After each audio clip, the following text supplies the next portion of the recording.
Oke, kita mulai dengan materi kita ya. Kita nyantai aja ya malam ini ya, jadi nggak terlalu serius ya, ngobrol-ngobrol aja. Ya. Ya. Assalamualaikum warahmatullahi wabarakatuh. Selamat malam. Waalaikumsalam warahmatullahi wabarakatuh. Malam, Pak. Salam Waalaikumsalam, Pak. sejahtera bagi teman-teman yang lain. Ya, mudah-mudahan ini saya lihat agak kurangnya rame ini hari, tapi nggak apa-apa lah. Yang hadir berarti serius nih buat nambah ilmunya. Jadi topik kita kali ini effective presentation skills. Ini dalam bahasa Indonesia maupun bahasa Inggris sih sebenarnya. Ini sambil saya juga bisa share pengalaman saya sebagai trainer. Ya, jadi mungkin yang belum tahu ya, ini saya kalau bicara mengenai materi ngajar sih ya, saya punya pengalaman lebih dari 15 tahun ngajar ya. Kalau di IT itu udah lebih dari 20 tahun. Jadi saya ngajar dari materi yang paling dasar sampai yang paling apa istilahnya expert ya, yang paling tinggi ininya dari sisi information security dan beberapa yang lain. Jadi saya ngajar tuh mulai dari waktu itu tahun berapa ya, 2000-an ya. Saya dapat MCT, Microsoft Certified Trainer.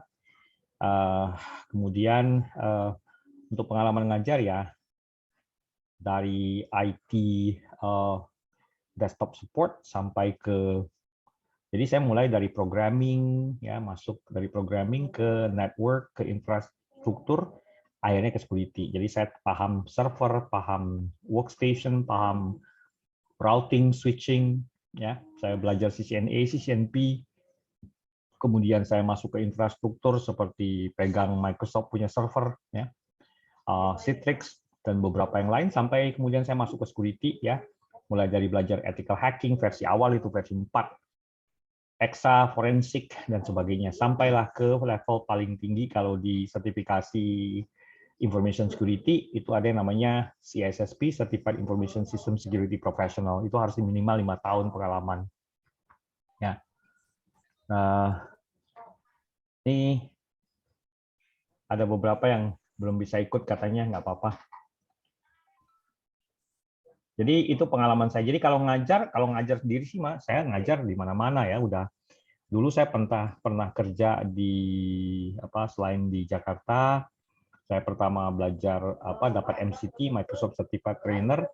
Itu saya ngajar di Philippines sekitar 3 tahunan.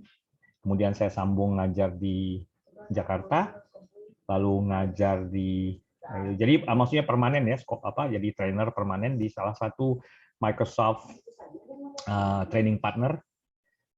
Kebanyakan dulu memang saya pegangnya Microsoft ya. Jadi udah pernah di Philippines 3 tahunan, di Jakarta sekitar setahunan, kemudian sambung di Singapura 3 tahunan, dan kemudian di Malaysia sekitar 3 tahunan. Lalu kemudian saya juga ditarik untuk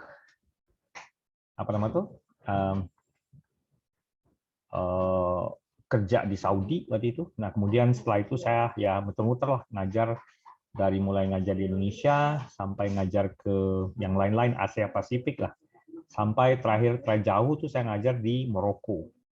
Saya pernah ngajar di Maroko, Tunisia, pernah ngajar di paling sering ngajar tuh di Saudi dan di Korea Selatan ya itu.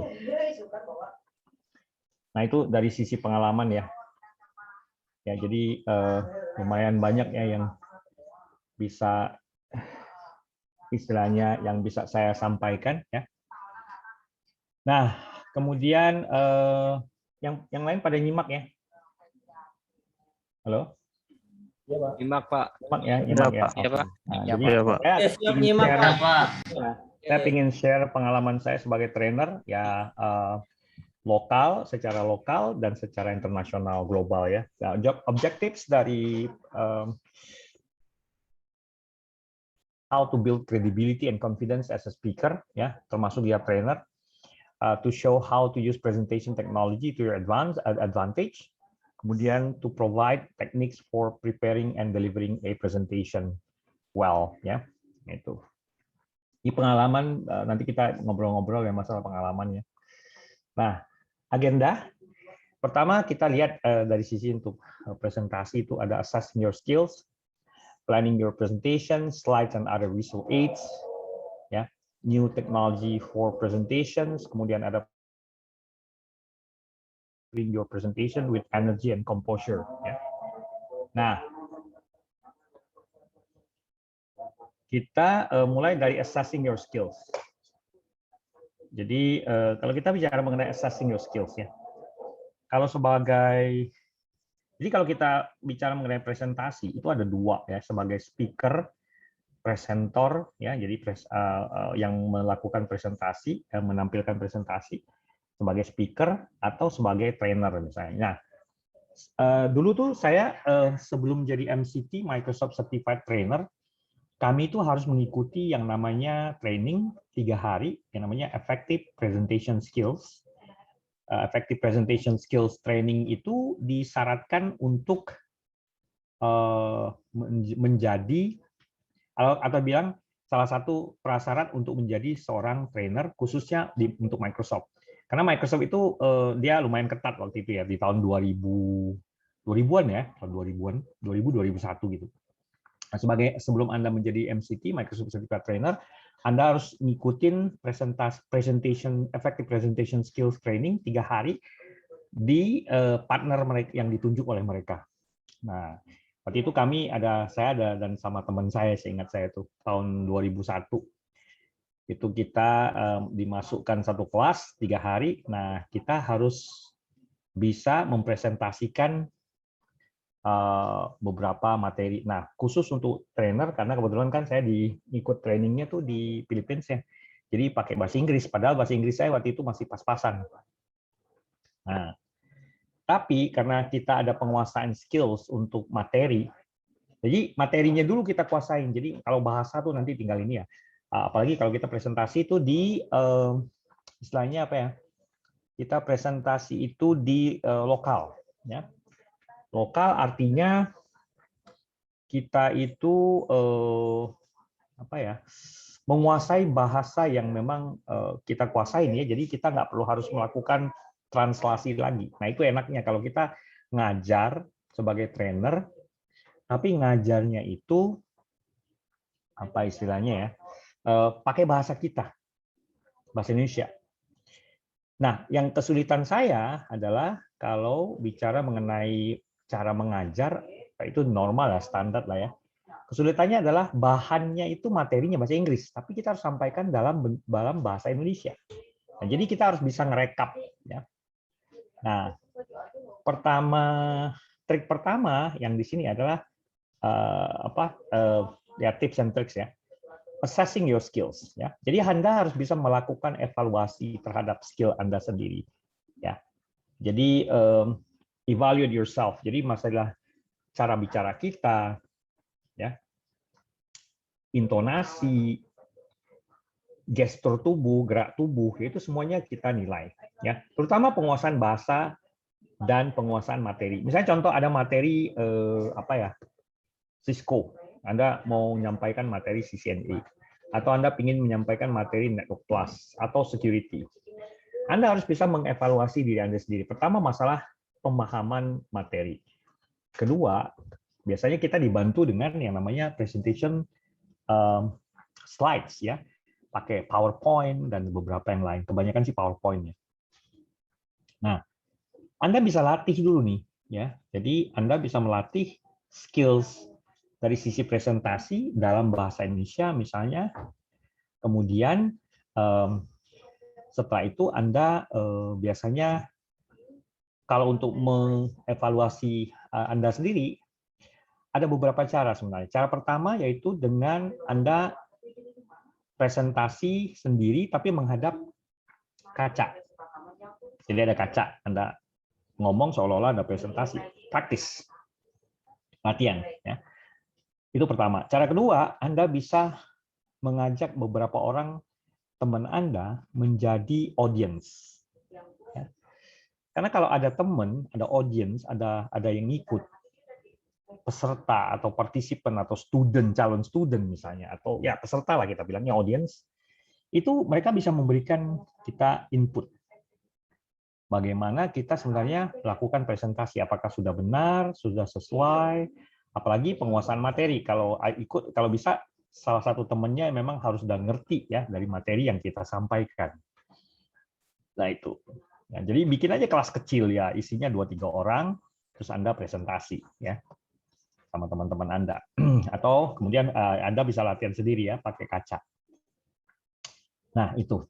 Jadi penguasaan knowledge atau ilmu terhadap yang Anda mau sampaikan, materinya, semua, sama presentation skill Anda, bagaimana Anda menyampaikannya ke orang lain. Dengan bantuan misalnya slide dan sebagainya. Nah, kemudian ada di sini nomor 2 itu dealing with anxiety. Anxiety itu kan gugup ya, kegugupan atau kayak model cemas. Anxiety itu kayak cemas dan gugup. Nah, menurut Anda, bagaimana Anda dealing with anxiety ini? Bagaimana Anda menghandle masalah anxiety? Ada yang punya pengalaman nggak? Silakan.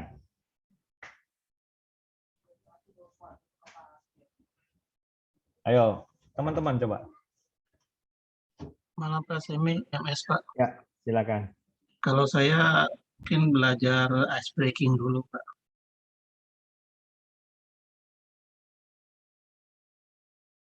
Sorry, ya gimana? Putus ya? Ice breaking sih Pak. Oh, putus, maaf ya. Jadi saya coba cari metode dengan cara ice breaking dulu. Oke lah, kita di atas kan evaluate yourself, terusnya cari teman 2 atau 3 orang. Kadang saya cari teman, salah satu di antaranya nggak paham, tidak memahami apa yang mau saya sampaikan, tapi artinya saya ekspektasi tanya ke dia yang tadi belum begitu paham banget gitu, apa yang dia tangkap. Jadi kalau untuk dealingnya icebreaker sih, apapun itu. Ya, icebreaker-nya seperti apa contoh? Mungkin ada yang teman-teman yang belum Oke, paham. icebreaker-nya misalnya kalau misalnya dealingnya ketemu customer gitu. Biasanya sebelum meeting materi pasti sudah kita siapin hard copy, presentasi kita siapin. Satu lagi kita kasih satu lembar kertas yang mana kita coba berkomunikasi, sosialisasi dengan audiens. Kan kita nggak tahu siapa yang datang. Betul. Listnya mungkin kita tahu, tapi orangnya A, namanya A, mana orangnya nggak tahu, B yang mana namanya B yang mana nggak tahu. Jadi tulis by yourself misalnya. Explain yourself, misalnya title-nya siapa, Explain yourself namanya, atau introduce yourself ya. terus paling nama, terusnya jabatan misalnya. Jadi kan kita bisa, oh ini orang yang harus kita shoot misalnya, oh ini orang yang harus kita misalnya. Jadi kita udah tahu audiensnya itu dari siapa aja. Oke. Bentar, ini kayaknya ada yang tadi ya. Oke. Nah, jadi sebenarnya salah satu cara men-tackle atau dealing with anxiety ini sebenarnya kita sebenarnya pertama harus kenal audience dulu ya, dengan cara misalnya mungkin dari kalau kita trainer ya biasanya kita sampaikan please introduce yourself misalnya, atau kita ngomong dulu, oke, my name is Semi, bla bla bla bla bla bla, kita bisa bilang ini, saya cerita masalah saya atau masalah Anda sendiri, maksudnya bukan masalah introduction about yourself, intro about yourself. Jadi Anda memperkenalkan diri, kemudian setelah memperkenalkan diri Anda bisa mengarahkan ini ke peserta biar mereka memperkenalkan diri. Nah, itu dengan cara kita mengenal, itu benar Mas MS ya. Kalau kita udah mengenal audience biasanya lebih dekat kita bisa approach-nya lebih apa istilahnya ya, lebih spesifik di individualnya lah ya, gitu. Ada yang lain punya pendapat? Nah, itu. Jadi mengenal audience itu penting sekali ya. Nah, kemudian tips for reducing anxiety ini itu termasuk ya. Jadi beberapa cara, salah satunya adalah kita berusaha memperkenalkan diri dengan bahasa yang umum sekali dan kemudian minta mereka memperkenalkan diri sendiri juga. Nah, contoh mungkin bisa dimulai dengan Pak Ahmad misalnya. Silakan memperkenalkan diri di kelas supaya kita sama teman-teman nih bisa kenal nih gitu. Karena kan kita akan punya waktu sekitar 5 hari ya, seperti itu. Itu ya. Jadi ada yang teman-teman yang lain yang mungkin pernah jadi trainer atau speaker pingin tambah? Mas MS ada lagi mau ditambah? Silakan. Baik Pak, kalau mungkin tambahan dari saya sebenarnya materi malam ini mungkin sebagian orang karena nggak sempat atau yang dan lain hal ya. Tapi buat saya ini penting banget karena sebagai orang katakanlah kita engineer terlepas dari cyber security atau apapun, pasti suatu saat kita diminta speak up apapun itu. Speak up Jadi ya, oke. kalau kita nggak Kalau pernah Mas MS ini lebih ke apa? Ke ngetrain orang atau lebih ngomong masalah presentasi aja? 50-50 sih Pak. Kadang-kadang kan diminta presentasi kan, tapi nanti di lain pihak kita kan di challenge, coba dong ini babysitting atau apa.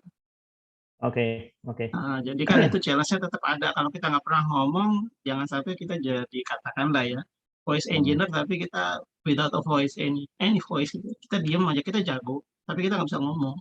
Betul. Nah itu yang kekurangan kebanyakan orang-orang teknikal. Jadi dia biasa dari sisi ilmu, skill, ilmunya bagus, skillnya bagus, tapi soft skillnya, presentation skills, communication skills, language itu kurang ya. Itu di situ yang jadi masalah. Ya. Oke.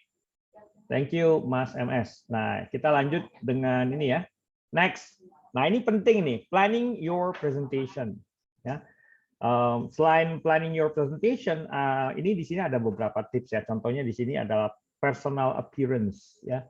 Jadi kalau dulu saya ingat saya tuh zaman saya masih ngajar di Singapura atau ngajar di Filipina, saya sendiri bisa lihat di Facebook saya tuh ada contoh. Sebentar ya. Mungkin sambil saya liatin ini ya, saya cari foto saya dulu nih sambil itu. Jadi ada waktu-waktu di mana kita memang harus representable ya, jadi harus benar-benar bisa menampilkan bahwa kita ini trainer, gitu loh. Dengan cara mungkin dari sisi cara kita berpakaian ya, nah itu penting ya, penting sekali. Karena biasanya orang itu akan menilai kita dari cara kita berpakaian ya, kemudian cara kita ya berpenampilan lah istilahnya ya. Nah ini sambil saya coba cari ya, itu saya tuh ada foto ya di mana saya tuh sama teman-teman, kayaknya cover foto atau apa ya, lupa saya ini. Sebentar saya coba lihat ya. Ya kalau di Indonesia mah nggak terlalu susah ya, kita pakai untuk representable itu nggak terlalu susah. Kita pakai batik aja udah representable ya, benar ya. Jadi kalau males mau cari itu, kitanya bisa dengan menggunakan batik ya. Kalau di luar negeri biasanya mereka nggak terlalu mengenal batik, jadi agak sedikit bingung ya mereka ya. Jadi saya sarankan ya pakai baju yang mungkin istilahnya apa istilahnya itu ya, ya representable lah ya, istilahnya representable. Kita bisa menampilkan sosok kita sendiri sebagai seorang profesional ya. Kemudian juga jangan juga menggunakan bahasa-bahasa yang tidak lazim ya, tidak lazim ya. Itu juga penting. Jadi kalau kita menggunakan bahasa, gunakan bahasa-bahasa yang baku ya. Nanti saya akan kasih tips and tricks lagi ya dengan kemana ini ya. Susah nih saya sambil nyarinya nih, bentar ya. Nah, mungkin kita sambil saya nyari ini, sambil saya ngobrolin dulu ya. Jadi personal appearance itu penting ya, bisa pakai dasi ya, ya, bisa pakai batik, tapi kemudian juga cara kita bicara nanti lebih ini ya.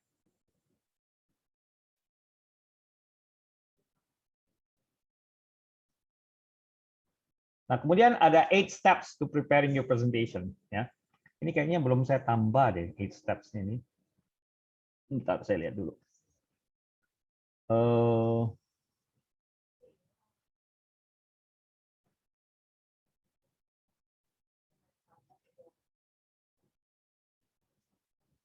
ya, tadi untuk menghandle, men-tackle masalah gugup atau kegugupan ya, atau misalnya kita jadi nggak pede gitu ya, itu salah satunya adalah pernapasan ya, cara kita bernapas ya, kita tarik napas, kita organize beberapa hal, kita latihan, itu penting sekali karena dan release tension ya, jadi maksudnya jangan terlalu tegang ya. Sebentar saya lihat.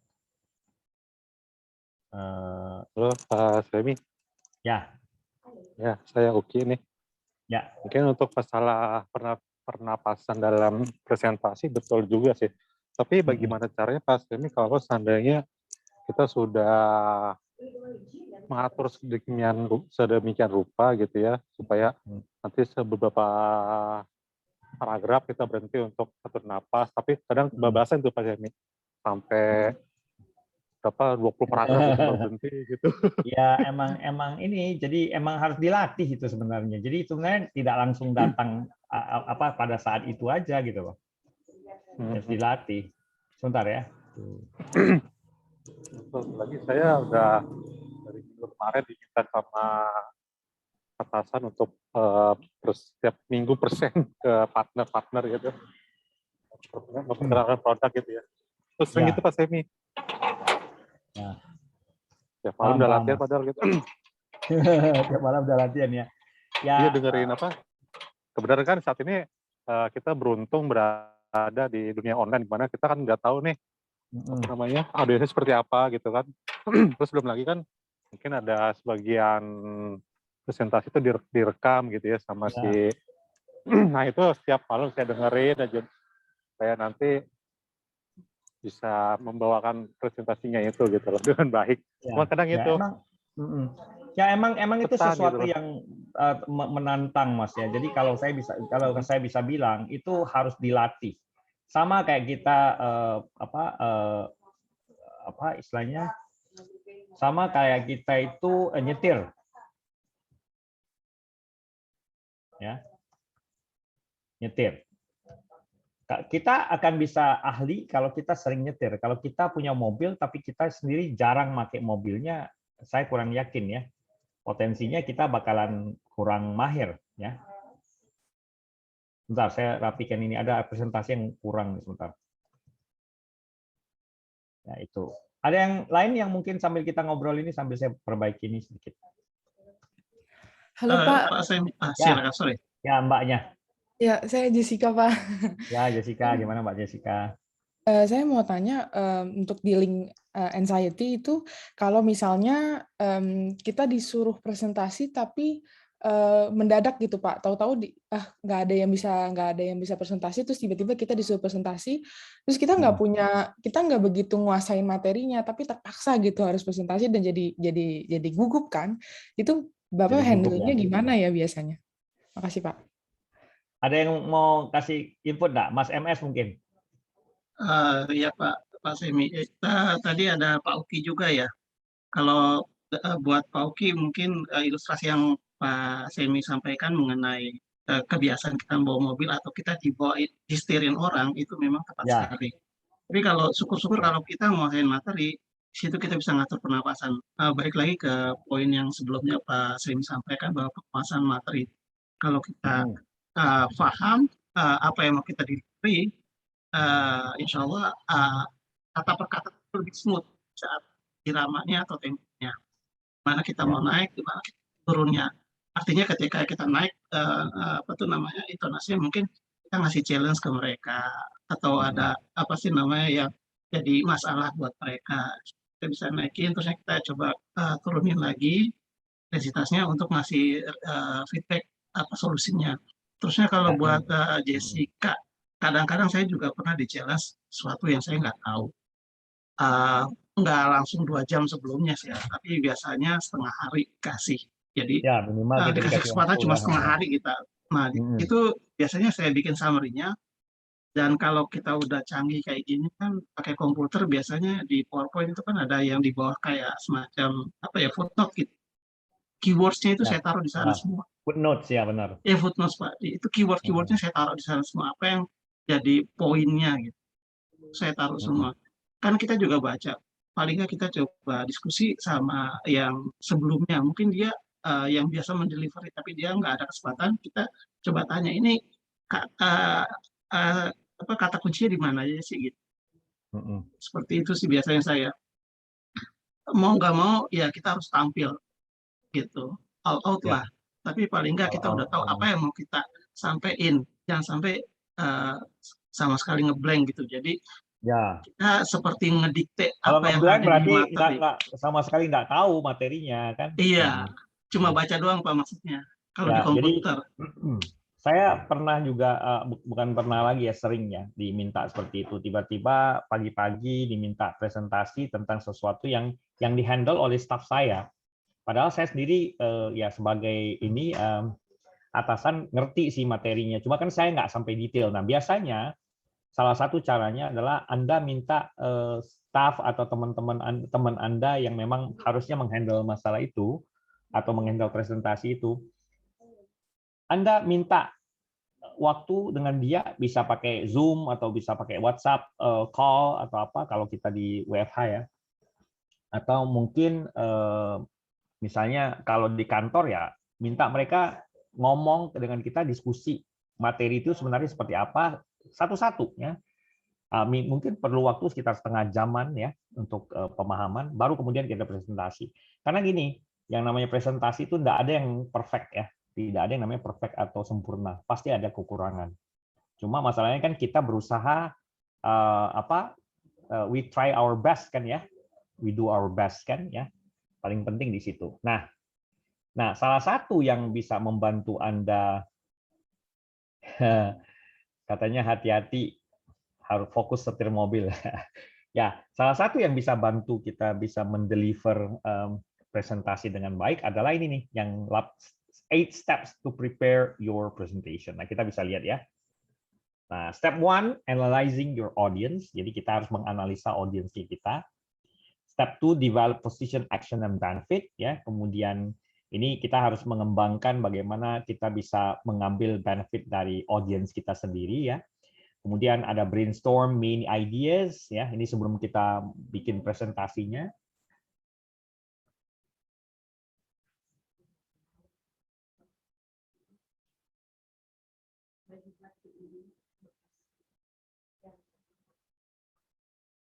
Sebentar ya.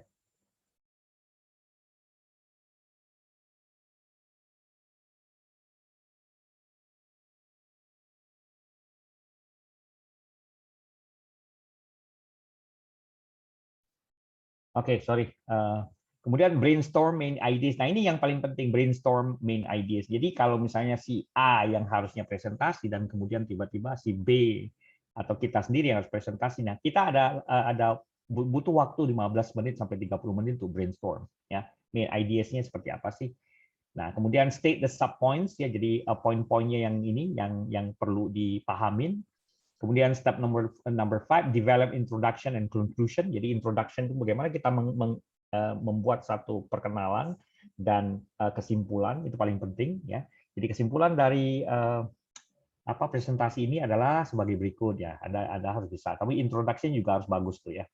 Nah, kemudian formulate the main idea, preview or review sentence. Jadi ini harus juga bikin ya. Bagaimana kita bikin itu review sentence atau preview sentence. Jadi satu kata-kata atau kalimat yang bisa membuka presentasi Anda dan nanti akan bisa jalan secara smooth. Ini butuh waktu ya, jadi nggak bisa sembarangan cuma 1-2 kali presentasi itu nggak bisa ya. Terutama kalau Anda berpresentasi dalam bahasa yang berbeda dengan bahasa kitanya, misalnya suruh pakai bahasa Inggris atau apa gitu ya. Terutama yang kalau di ini ya presentasi di depan orang banyak, terus pakai bahasa asing lagi. Nah, itu kan perlu latihan itu. Kemudian step nomor 7, develop slides or other visual aids. Jadi biasa kita pakai PowerPoint dan nanti ada tambahan untuk PowerPoint-nya ya. Saya kasih beberapa tips and tricks. Kemudian step 8, develop handout. Jadi handout ini penting juga ya, supaya nanti bisa kita berikan kepada peserta. Ya.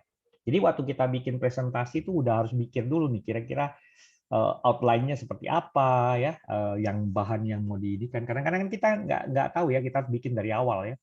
Jadi harus melakukan sedikit riset, kemudian kita bikinkan outline-nya atau strukturnya, baru kemudian kita isi presentasi itu dengan satu-satu. Ya. Gitu kira-kira. Nah, kemudian ini yang paling penting di sini selain 8 steps to prepare your presentation, ya ini paling kan kebanyakan kita pakainya slides ya, PPT ya, PowerPoint. Yang boleh pakai yang lain juga terserah ya. Kalau pakai Linux saya nggak tahu nih aplikasinya apa, mungkin Open Office ya yang paling sering. Tapi kalau untuk Microsoft kita bisa pakai Microsoft PowerPoint ya. Terutama hal-hal yang berhubungan dengan visual aids ya. Jadi kita slides and other visual aids ini ada developing and using visual aid. Jadi kita bisa buat visual aid dengan misalnya gambar atau bahkan PowerPoint. Ya ini nanti kita akan masuk ke top 10 tips for planning successful slide and visual aid ya. Content guidelines. Jadi kemudian content guidelines ya. Jadi bagaimana kita bisa bikin konten itu dengan struktur ya. Mungkin bikin dari struktur dulu, bikin agendanya dulu ya. Kemudian juga kalau bisa supaya agak sedikit ramai ya, tapi jangan terlalu ramai. Types of charts and graphs ya, kita bisa masukkan grafik ya, graphs atau mungkin grafik dan tabel-tabel misalnya. Nah, kemudian juga untuk penggunaan color. Color itu penting ya. Jangan terlalu pakai color kayak model background-nya biru, kemudian tulisannya warnanya misalnya kuning kan nggak cocok ya. Ya kayak kalau mau ini ya, ini saya kasih presentasi, saya bikin presentasi ini saya kasih contoh ya, tapi nggak harus seperti ini. Maksudnya saya kebetulan ada bikin presentasi buat materi saya ngajar CSSP dan kebetulan materinya tuh benar-benar ngambil dari buku. Nah, kadang-kadang kita butuh ada chart, ada grafik ya. Bentar saya tunjukin ya. Ini contoh aja ya. Silakan kalau mau ikut. Dan jangan menggunakan fonts yang kecil-kecil, terlalu kecil itu nanti pusing orang lihatnya. Kalau bisa agak gede, itu ada ukuran, misalnya 24 poin itu udah minimal ya. Bentar, saya kasih contoh dari presentasi saya ya. Yang saya bikin itu untuk kelas saya, jadi kemudian memang saya buat dari awal ini. Lumayan berat sih, tapi ya harus kita jalani nih. Misalnya, sebentar ya, saya kasih contoh. Security and Access Management misalnya contoh.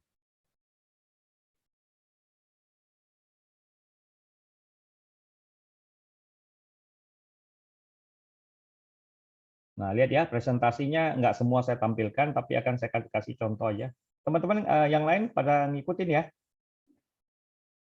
Ya, ngikutin ya? Iya, Pak. Nah, jadi ini contoh nih. Ini saya ambil salah satu bab, salah satu domain ada di CSSP. Saya bikin kayak gini, simple aja. Background-nya agak keijo-ijoan, tulisannya ini gede ya. Nah, ya ini. Jadi saya bikinkan ini nih kayak model grafik, domain objectives. Bagus kan atasannya tuh kayak model hijau tapi enak dipandang, mata tuh nggak sakit mandangnya. Terus gede-gede tulisannya. Ini 28 nih poinnya, 28 poin. Nah, pemilihan font juga penting. Jadi misalnya contoh ini pembukaan seperti ini, kemudian ada domain objective ya. Nah, itu saya kasih header-nya tuh ada warna ya. Nah, kemudian perhatikan kalau kemudian saya bikin seperti ini. Nah, ini ada beberapa terms and definition to memorize. Nah, saya bikinkan tabel seperti ini. Kemudian saya juga bikin summary seperti ini contohnya access control types. Nah, saya bikin summary. Jadi enak lihatnya. Jadi jernih dia. Jadi orang tuh bisa punya persepsi ini professionally written, jadi ditulis secara profesional. Ya.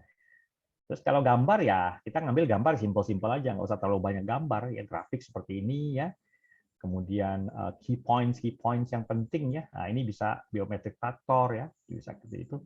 Nah, contoh seperti ini saya kasih penjelasan graph of FAR. Ya FAR itu kepanjangan dari false acceptance rate and false rejection rate ya kayak gitu.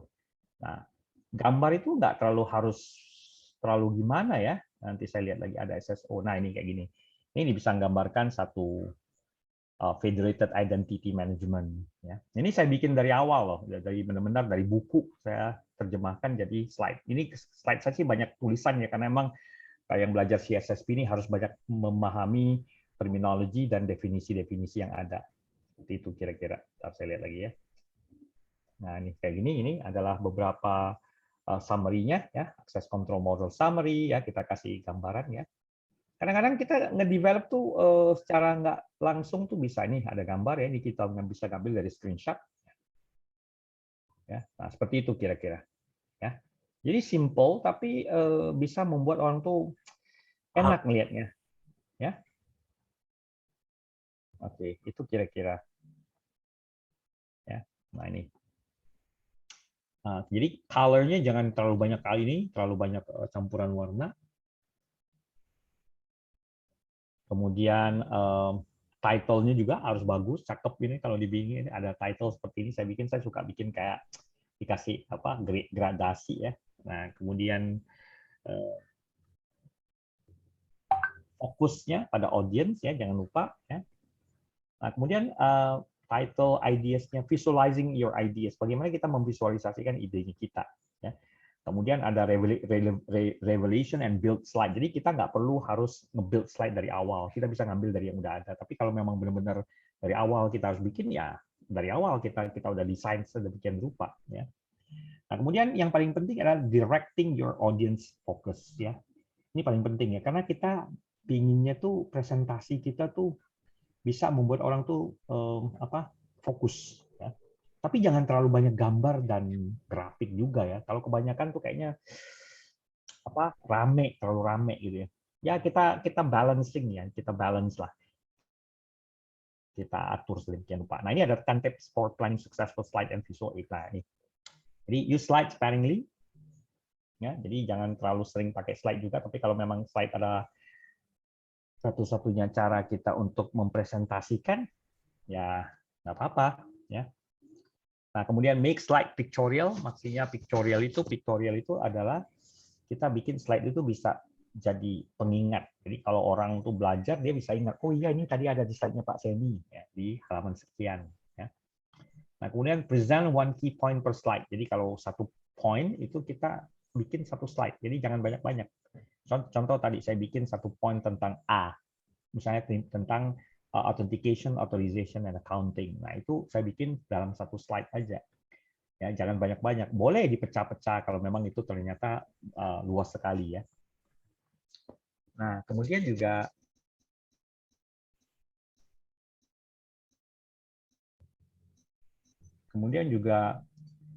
make text and numbers legible ya. Jadi kalau ada tulisan teksnya itu, jadi benar-benar bisa dibaca. Jadi orang lihat.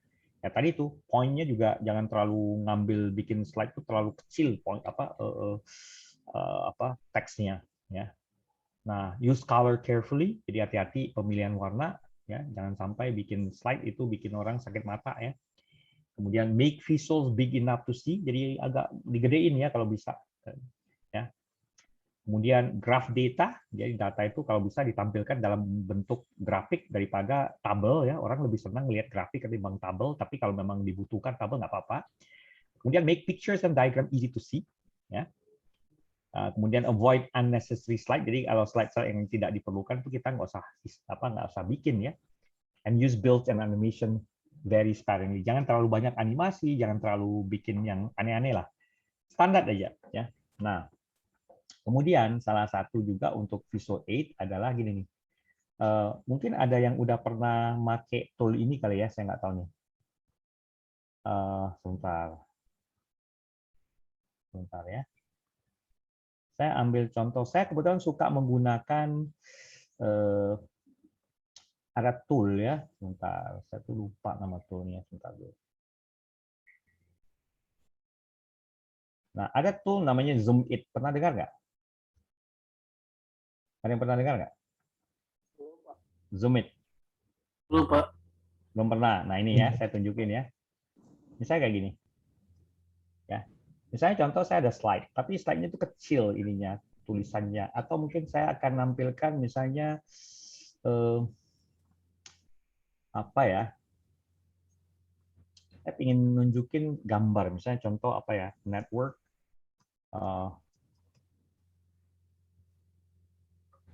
diagram ya. Nah, kadang-kadang network diagram ini kan kecil-kecil tuh. Saya ambil aja salah satu ya. Nah, ini.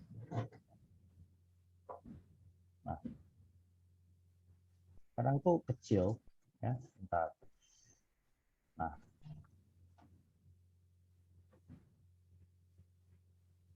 bisa kelihatan ini nggak?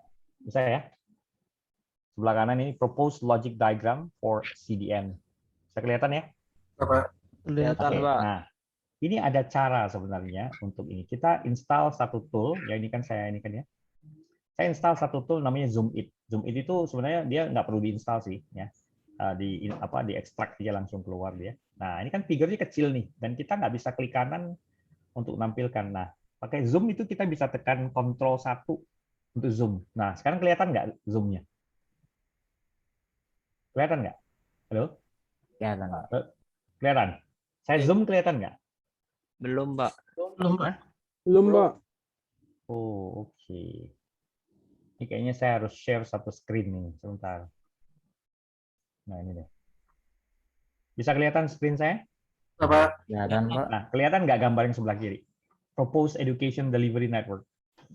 Kelihatan, Pak. Oke, nah Kelihatan, sekarang Pak. lihat ya. Saya zoom. Kelihatan nggak zoomnya? Kelihatan, Pak. Kelihatan, Pak.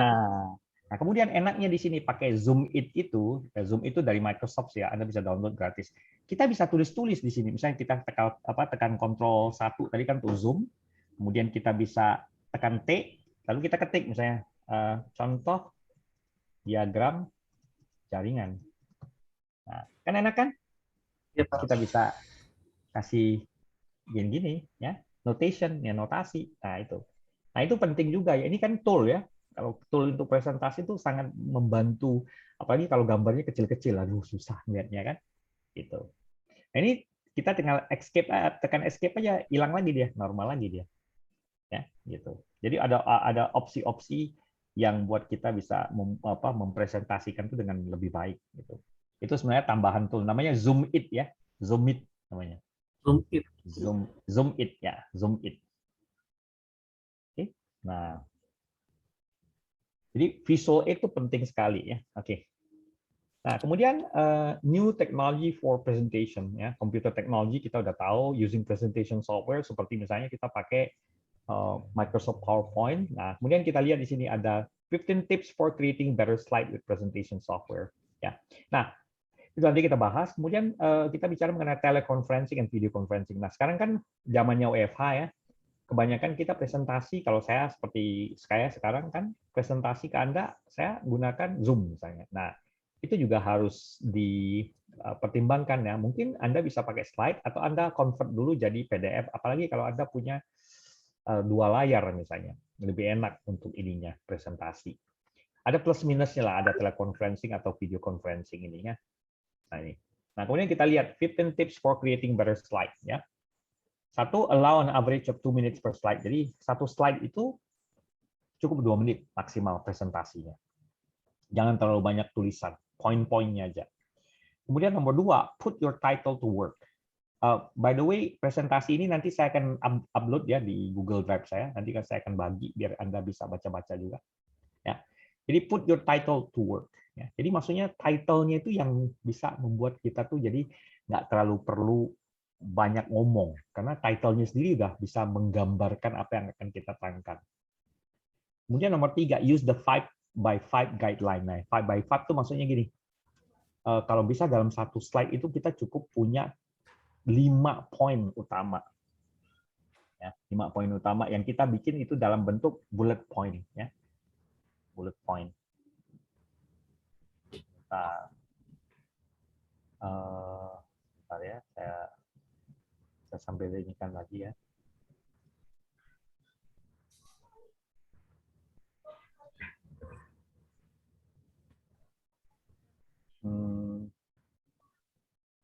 Nah, tadi saya bicara mengenai slides ya. Bentar ya. Saya sambil ngelihat ini ada materi. Tadi using color sudah, yang ini ya, tadi ini sekarang kita bicara mengenai 15 tips ya. Oke, sebentar. Ya ini. Jadi use the 5x5 guideline itu adalah for bullet point slide. Limit the content of each slide to maximum 5 bullet points, including any sub points. and a maximum 5 words per bullet. Jadi jangan terlalu banyak-banyak, jadi jangan terlalu slide itu ya kayak gini nih udah cukup ya. Jadi to the point dia, ya. Bisa sih lebih ya tergantung kalau ininya point fontnya lumayan gede 24, 26, 28 itu udah ini kita bisa masukkan dalam satu slide ya. Jadi kalau bisa 5 bullet point ya dalam satu slide dan 5 panjangnya itu tidak lebih dari 5 kata-kata ya 5 kata kayak modal allow itu 1, earn 1, average 2, berarti kan 3, up 2 minutes per slide. Nah itu 1, 2, 3, 4, ya 5 per slide ya. Bisa sih lebih, earn-nya kan dihitung lah misalnya. Berarti 1, 2, 3, 4, 5, 6, 7, 8. Tapi yang paling simple ini nih, put your title to work itu kan 5 tuh. 1, 2, 3, 4, 5 kan gitu. Nah, bisa sih ini kan tidak harus ya. Use phrases and keywords ya. Ada keyword tertentu yang kita ini kan kayak model keyword tadi kan. Allow an average of 2 minutes per slide itu kan keyword ya. Phrases itu adalah bisa kayak model phrases itu kayak model visual ini ya atau virtual kata-kata yang virtual misalnya contoh I pass the exam atau capitalize only the first letter itu kan bisa phrases ya. Jadi bisa kita atur sedemikian rupa sehingga ya lebih simple sih dia ya, to the point ya. Don't build every slide. Ya, itu don't build every slide itu maksudnya kita nggak perlu harus ya satu-satu ininya.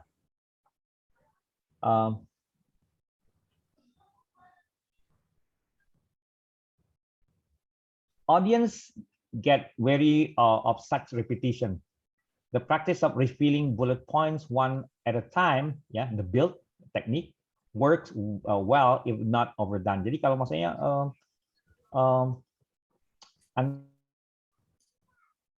berbeda kalau udah kebetulan udah selesai dibahas ya. Ini tergantung sih sebenarnya lebih ke arah teknisnya kita. Jadi kadang-kadang kita nggak punya waktu juga untuk bikin yang presentasi yang cakep-cakep ya, yang bagus-bagus ya. Jadi maksudnya ya kalau bisa ya kita fokus apa yang kemudian number every slide ini juga penting ya karena di slide saya sebelumnya tuh ada contoh ya. Ini kebetulan saya nggak pakai numbers di sini. Di slide yang lumayan panjang, misalnya contoh slide-nya sampai 200 halaman, 150 halaman itu Anda kalau bisa kasih ini ya halaman ya di bagian bawah kanan bawah atau kanan atas. Tapi jarang sih kanan atas ya. Nah, kemudian adhere to color and style guideline. Jadi kita ngikutin standarnya. Misalnya contohnya colornya saya suka pakai warna biru, ya udah ngikutin biru. Namun stylenya juga gitu. Kita ngikutin. Jadi kita bikin aja slide itu dari slide master ya. Kemudian consider using sans serif fonts. Jadi kita, kalau bisa sans serif, saya kebetulan suka juga pakai sans serif, tapi Anda bebas ya. Ya kalau bisa nih gunakan ini. Use a 24 point font size, jadi ukurannya 24, paling kecil itu, ya jangan sampai terlalu kecil. Pictures, photographs, and video clips kalau perlu ya kita tampilkan. Use clip art sparingly ya, kadang-kadang kita juga menggunakan clip art kalau dibutuhkan. Animating drawings ya kalau ada. Ya, kemudian jangan lupa kita harus punya backup ya. Backup dalam arti begini nih, sebentar saya lihat ininya ya, poinnya di sini. Ya, backup itu lebih ke arah if you're not sure that you will be able to project your presentation from your laptop computer, have a version printed on overhead transparencies as backup. Jadi kalau kita biasa cetak atau kita bikin ya backup untuk menampilkannya di tempat lain. Kalau biasa kan kadang ada overhead, tapi sekarang sih jarang sih udah pakai yang overhead ya. Nah, yang paling penting tuh yang terakhir nih, remember the slides are not the messenger. You are the messenger. Jadi Anda yang sebagai messengernya, penyampai pesannya, bukan slide-nya ya. Jadi Anda ceritalah, ya.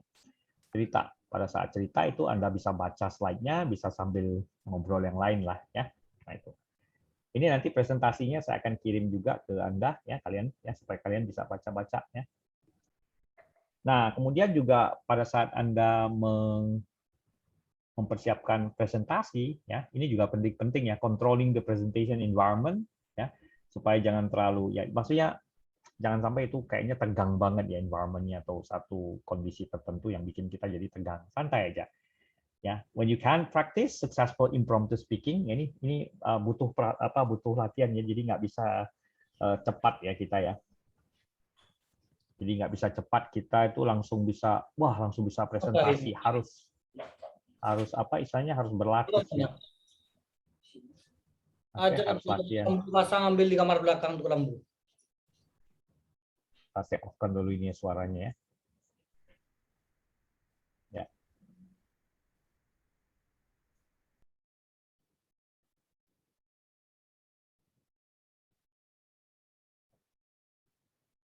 Jadi kalau yang untuk yang kedua ini, when you can practice successful impromptu speaking, ini tiba-tiba ya. Jadi bukan tiba-tiba sih sebenarnya. Kalau nggak cukup waktu ya Anda nggak perlu pelatihan, tapi Anda akan bicara mengenai poin-poinnya saja.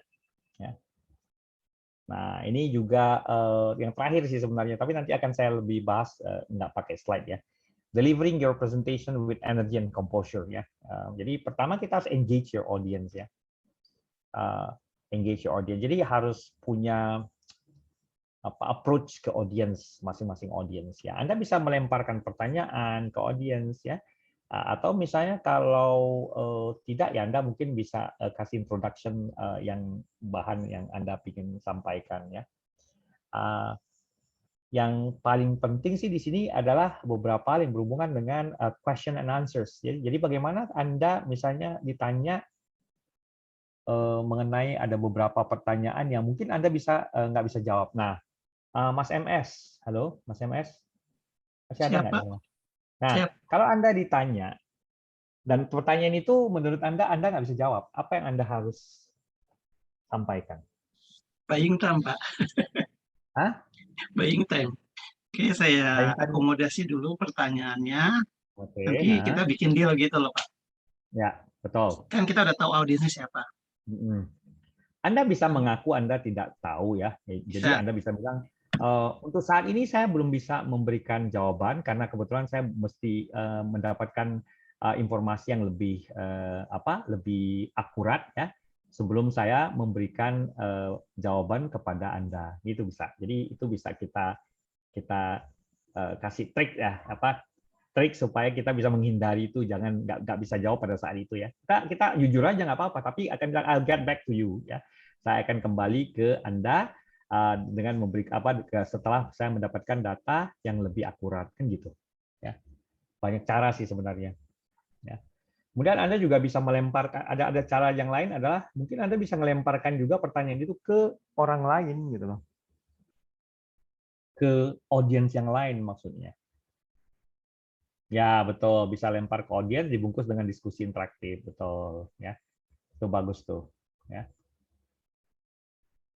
Nah, bagaimana Anda dealing with hostile questions? Nah, itu menurut Anda bagaimana nih? Kalau Anda ditanya, nah, kalau Anda ditanya, terus Anda apa? Oh, di sini kita lihat ya.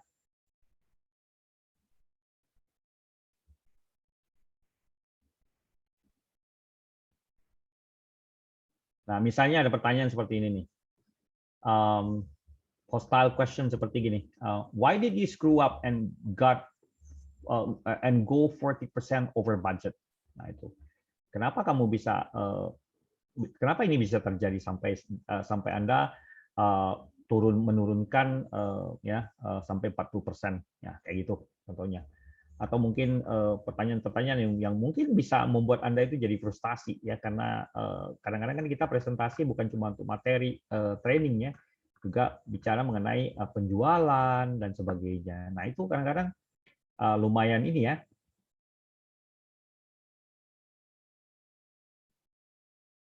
Ya, ini bisa bikin orang upset ya, jadi kecewa ya, terutama kalau bicara dengan bos ya.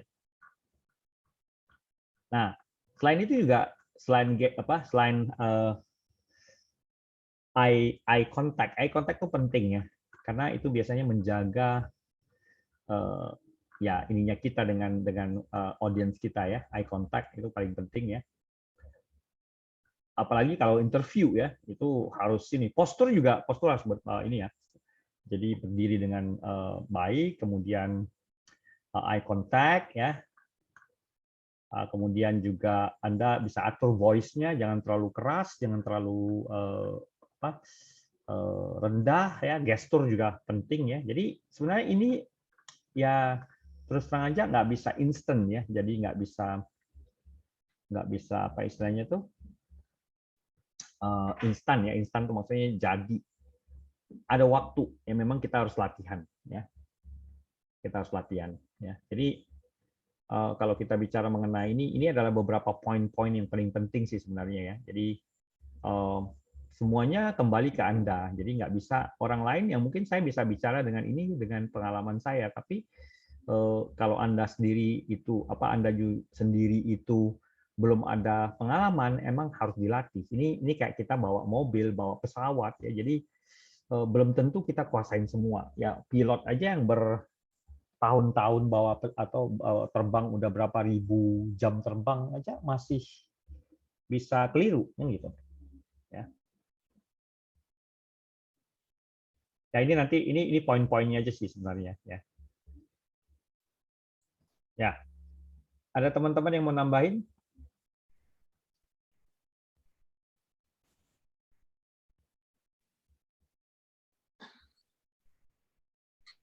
Jadi poinnya nih ada yang bullet poinnya ada 6, assessing your skill. Jadi Anda harus bisa melakukan assessment terhadap diri Anda sendiri. Anda harus bisa melakukan planning terhadap presentasi Anda, menggunakan slide dan beberapa visual aid yang lain. Kalau bisa kita menggunakan teknologi seperti misalnya contoh tadi PowerPoint dan beberapa tambahan materi dari misalnya dari PowerPoint itu sendiri, ya ditambah dengan ada chart, ya grafik dan sebagainya. Terhadap juga termasuk bagaimana kita membuat presentasi, terutama kalau presentasinya itu memang dari awal Anda harus persiapkan. Ya. Nah kemudian juga pada saat Anda mendeliver presentasi itu, sebenarnya sih kan saya pribadi ya lebih senang melakukan presentasi itu di kelas atau di satu tempat ketimbang online. Online itu beda, cara penyampaian itu nggak enak banget. Terus terang aja. Saya karena dalam pengalaman saya udah belasan tahun ngajar, saya lebih senang tuh deliver tuh di kelas ya, di satu ruangan yang ada audiensnya. Jadi bukan kayak kita di online kelas atau virtual class seperti ini gitu loh. Jadi ya penguasaan ini kalau bicara mengenai presentasi itu harus dilatih ya.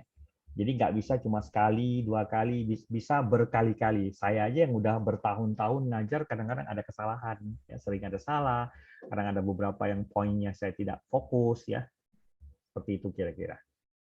Ya. Yang lain ada yang mau ditanya kira-kira? Mungkin saya stop dulu sini.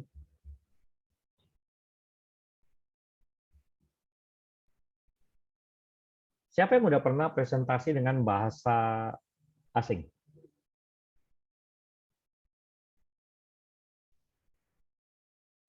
Ada yang udah presentasi dengan bahasa Inggris misalnya?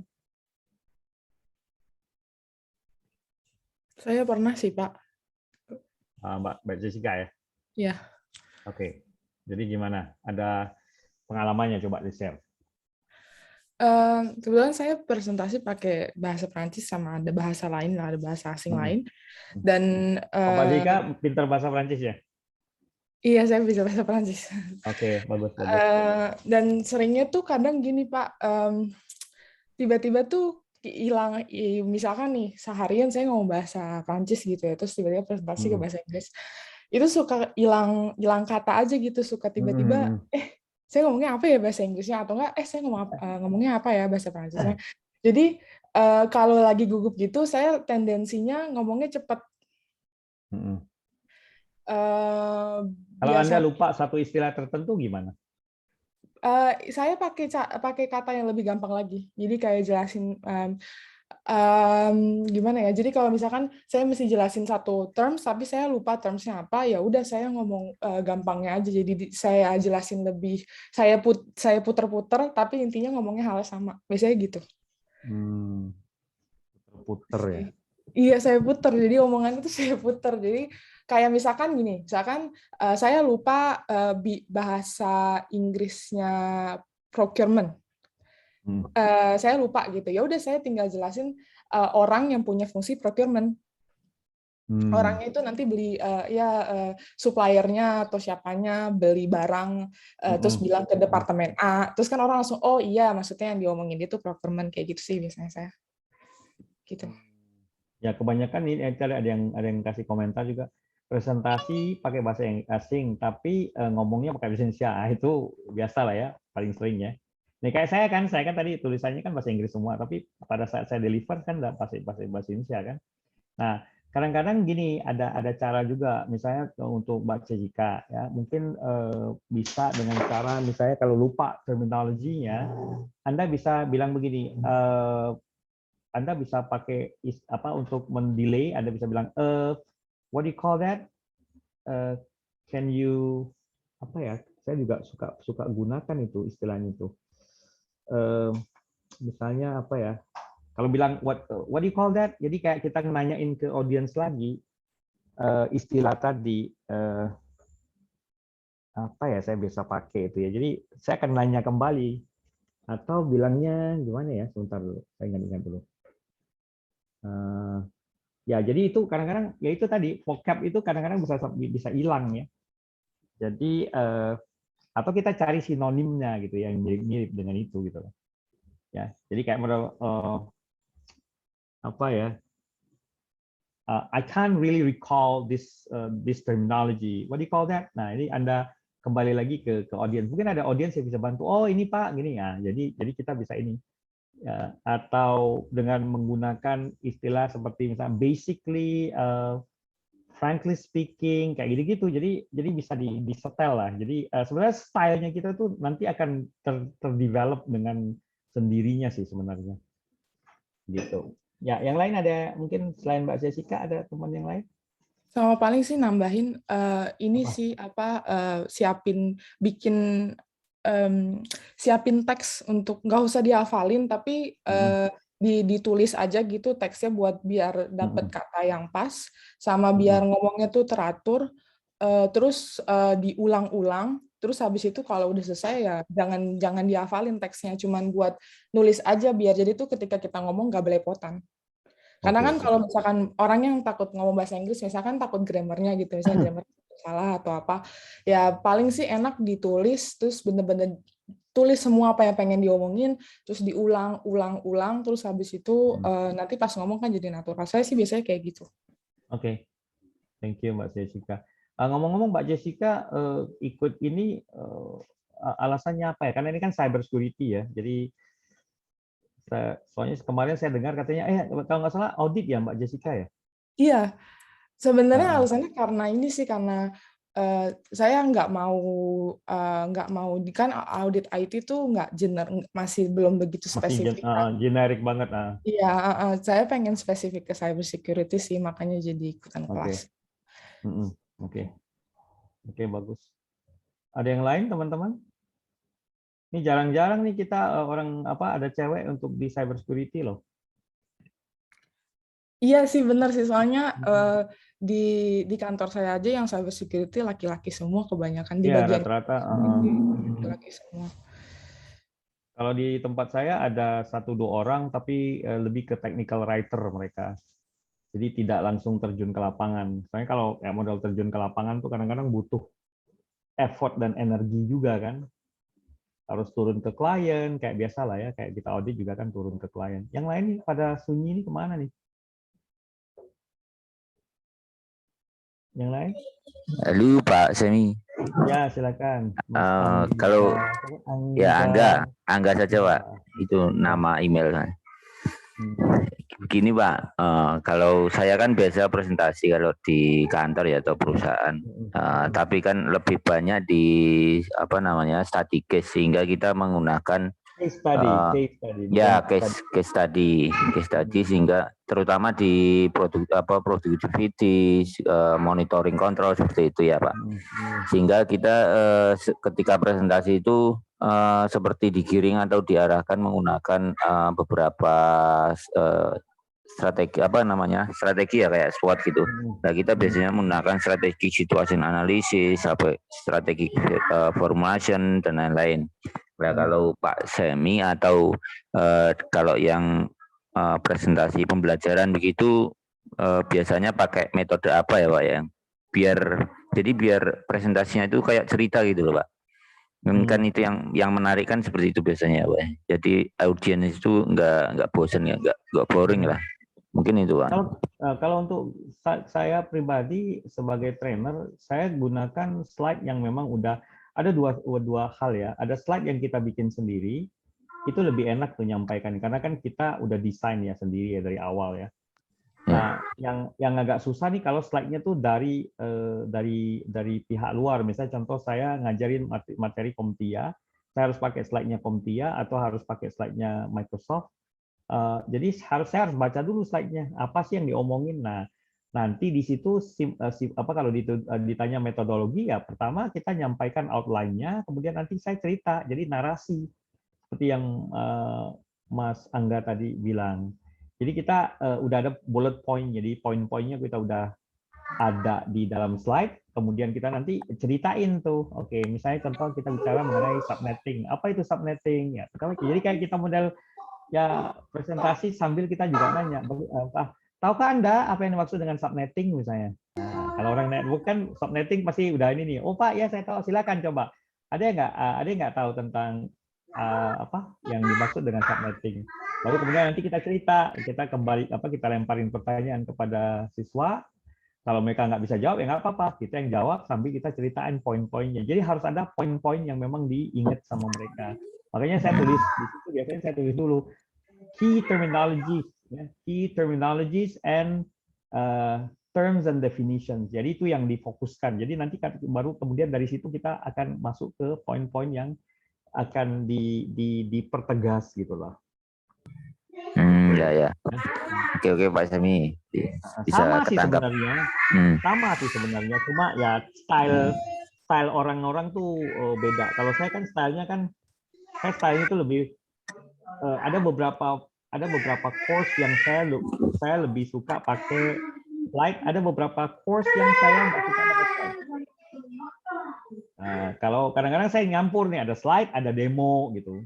Saya contoh saya lagi ngajar ethical hacking misalnya. Ethical hacking kan nggak bisa melulu slide. Slide itu untuk teori. Jadi mungkin 30% teori pakai slide, sisanya 70% saya akan demo. Menampilkan komen-komen yang ada di Linux atau serangan-serangan kayak gitu. Ya. Oke, siap. Terima kasih Pak Sami. Yang lain ada teman-teman mau nanya mungkin sekitar 5 menitan lagi.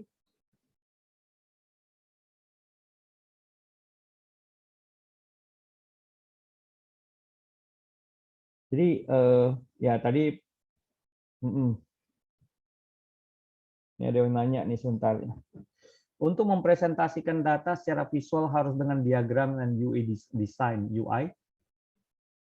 Nah kalau untuk diagram biasanya saya pakai kebetulan saya pakai Microsoft Office yang ada Visio. Saya pakai Visio, Microsoft Visio untuk grafik, untuk UI. Atau saya menggunakan kalau untuk yang open source, Anda bisa gunakan misalnya UML, Unified Modeling Language, kayak gitu. Jadi Unified Modeling Language itu graphical tool kayak model si Visio tapi gratis dia. Gitu. Siapa? Makasih Pak. Ya. Atau Anda bisa menggunakan tool, sebentar saya tunjukin nih, ada satu tool yang bagus nih, mungkin Anda bisa gunakan ini di materi Anda. Namanya, sebentar saya lihat ya, saya buka dulu course-nya saya yang kemarin saya ini. Jadi udah sering saya gunakan ini untuk membantu saya menjelaskan beberapa konsep secara lebih gampang. Sebentar ya. Saya gunakan tool namanya Mind Maps. Ya, ini. Oh, ini kayaknya mesti saya install Java lagi di sini. Sebentar saya lihat. Jadi ada yang namanya Mind Maps ya sebentar ya. Karena ini saya baru update di versi Windows 11, jadi kayaknya mesti apa istilahnya saya update dulu sebentar ya.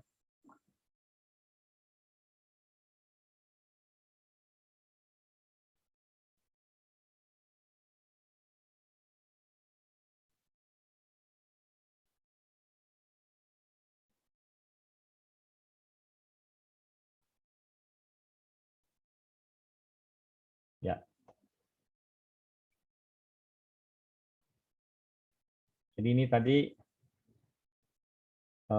kalau Anda menggunakan Visio, Anda bisa drawing seperti ini dengan mudahnya, tapi ini harus punya license ya. Kalau enggak, Anda bisa pakai UML ya. Nah, ini kebetulan saya udah selesai. Ntar saya buka dulu. Nah, saya menggunakan tool yang namanya mind map. Nah, ini. Pernah lihat nggak atau pernah dengar nggak? Nih. Nah, ini. Pernah lihat? Belum, Pak. Belum. Nah, ini toolnya namanya Free Mind. Free Mind ya. Ini. Nah, di sini kita bisa bikin seperti ini, misalnya contoh nih, apply security governance principle. Nah, ini kita tinggal double klik aja, nih akan dia kembang seperti ini. Nah, ini juga bisa digunakan untuk membuat grafik atau ya menampilkan ide. Ya, contohnya yang warna hijau ini adalah poin-poinnya. Kita bisa klik aja ya, dikecilin ya, di apa istilahnya ditekuk ya. Nah, jadi kalau mau pas nerangin ini alignment of security function to strategy, goals, mission, and objective. Ini kita bisa double click, dia akan tampil seperti ini. Atau misalnya saya akan nerangin masalah organizational processes. Nah, ini seperti ini kira-kira. Ya. Nah.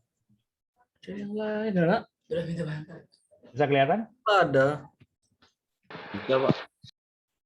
Oke, nah ini adalah yang namanya mind map, free mind namanya.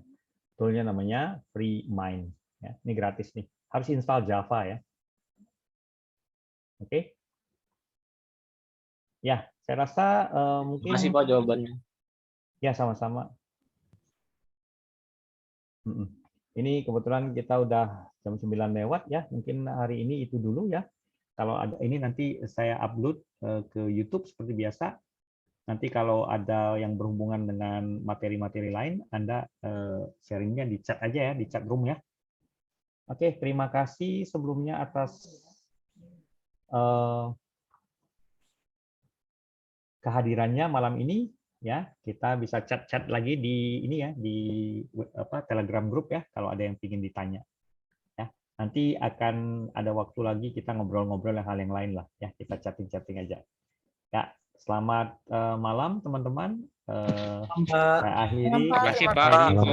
Terima kasih sebelumnya. Malam Pak. Terima kasih Pak. Assalamualaikum warahmatullahi wabarakatuh. Salam. Waalaikumsalam. Waalaikumsalam warahmatullahi wabarakatuh.